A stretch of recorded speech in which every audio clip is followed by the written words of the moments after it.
समर्थ स्वामी कृपा ज्योतिष मध्ये मी भास्कराचार्य मंजुषा जोशी आपलं हार्दिक स्वागत करते। आज आपण समजून घेत आहोत वृश्चिक राशीच्या जातकांना संपूर्ण ऑक्टोबर महिना कसा राहणार आहे।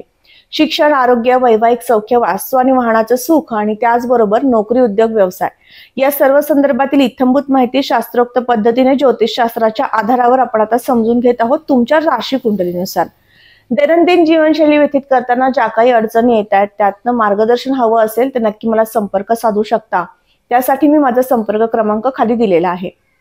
लग्न स्थान हे प्रथम स्थान आत्मविश्वास दर्शवतं। आता मंगळदेव यांचं गोचर व्ययातनं होत आहे, रवी बुधाच्या युतीत होत आहे। त्यामुळे हा संपूर्ण महिना तुमच्यासाठी थोडासा कामाचा ताणतणाव जाणवणारा असा असू शकतो।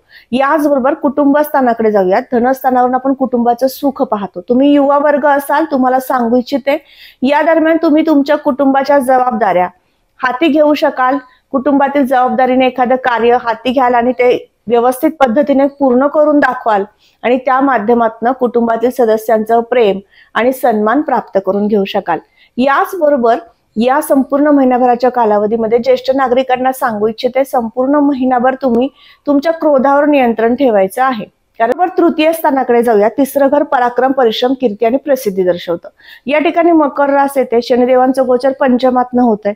संपूर्ण महिन्याभर प्रवासासाठी उत्तम ग्रहमान आहे। त्याचबरोबर नवीन काही शिकायचं असेल, ऍडमिशन घ्यायचं असेल, फॉर्म फिलअप करायचा असेल, शैक्षणिक प्रगतीमध्ये नक्कीच उच्च पदे प्राप्त करून देणारी स्थिती शनी महाराजांच्या कृपेने आहे आणि शिक्षणासाठी परिश्रम करणाऱ्या वर्गाला नक्कीच त्याचं फळ प्राप्त होऊ शकतं।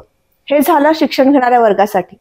ज्यांना तुमच्या उद्योग व्यवसाय निमित्त फिरायचं आहे किंवा मार्केटिंग फील्डमध्ये तुम्ही कामे करता तर तुमच्यासाठी आणि मीडिया क्षेत्रामध्ये काम करणाऱ्या वर्गासाठी, लेखक वर्गासाठी हा संपूर्ण महिना अतिशय शुभ आहे। तुम्ही अभिनय क्षेत्रामध्ये काम करता, तुमच्यासाठी सुद्धा अतिशय विशेष हा संपूर्ण महिना ठरू शकतो। याचबरोबर चतुर्थ स्थानाकडे जाऊया। चौथ्या घरावरनं वास्तू आणि वाहनाचं सुख पाहिलं जातं। संपूर्ण महिनाभर तुम्हाला तुमच्या वास्तूचं आणि वाहनाचं सुख प्राप्त होऊ शकतं।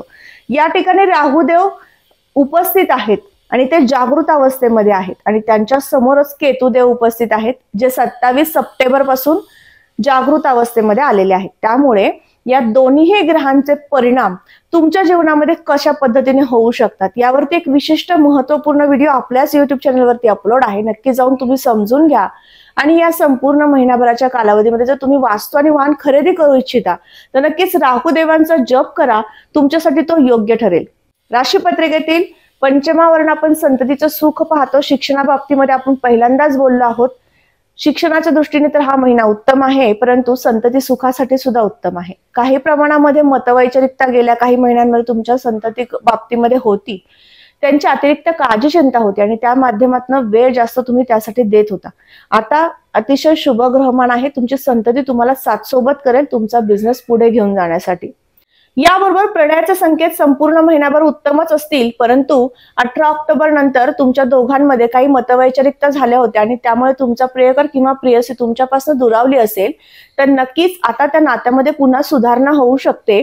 आणि याचं सगळ्यात मोठं कारण म्हणजे भाग्यस्थानातील गुरुदेवांचं गोचर। गुरुस्थानाकडे जाऊयात। रोग आणि शत्रुपीडेच्या दृष्टीने विचार केला तर षष्ठ स्थानाचे अधिपती मंगळदेव होतात। मंगळदेवांचं गोचर 12व्या घरातनं होतंय, त्यामुळे उच्च रक्तदाबाच्या तक्रारी निर्माण होऊ शकतात।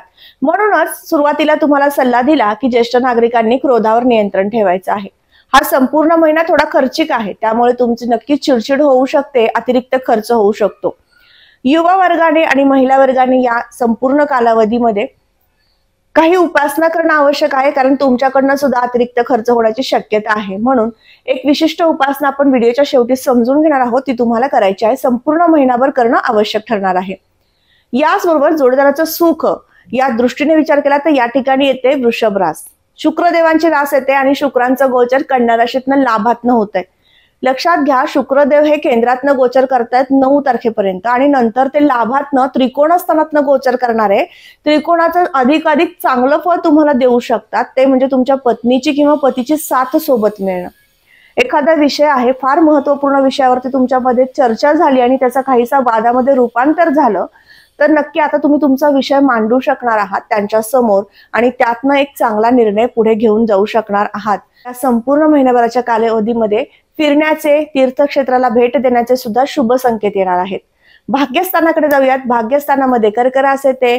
गुरुदेव या ठिकाणी उपस्थित होणार आहेत 18 तारखेनंतर. शुभ संकेताची रेलचेल तुमच्या जीवनामध्ये घडून आणतील. तुम्ही युवा वर्ग असाल, नवीन एखादी नोकरी किंवा बिझनेस करू इच्छिता, मार्गदर्शन मिळत नव्हतं किंवा काय करावं असा निर्णय होत नव्हता, तुमच्यासाठी शुभ संकेताचा हा संपूर्ण महिना ठरणार आहे. दशम स्थानावरून आपण व्यापार पाहतो. व्यावसायिक वर्गाला तर अतिशय शुभ संधीचा काळ आहे. या दरम्यान तुम्ही मीटिंग्स प्लॅन करा. नक्कीच तुम्ही महत्वपूर्ण डिसिजन घेऊ शकणार आहात आणि त्या माध्यमातून व्यवसायामध्ये वाढ झालेली दिसून येणार आहे. संपूर्ण महिनाभर तुम्हाला शुक्रदेवांचा जप करायचा आहे. रीम शुक्राय नमः आणि त्याचबरोबर रीम नमो भगवते वासुदेवाय नमः या मंत्राचा जप करायचा आहे 108 वेळा. आज आपण समजून घेतलं वृश्चिक राशीच्या जातकांना संपूर्ण ऑक्टोबर महिना कसा राहणार आहे. आजचा हा महत्वपूर्ण व्हिडिओ तुम्हाला कसा वाटला नक्की कमेंट करून सांगा. कमेंटमध्ये श्री स्वामी समर्थ लिहिण्यास अजिबात विसरू नका. तुम्ही आपल्या चॅनलवर नवीन असाल नक्की चॅनलला सबस्क्राईब करा, बेल आयकॉनला क्लिक करा. पुन्हा भेटूयात अशाच माहितीसह. तोपर्यंत मी आपली रजा घेते. श्री स्वामी समर्थ. जय जय स्वामी समर्थ. रामकृष्ण हरी.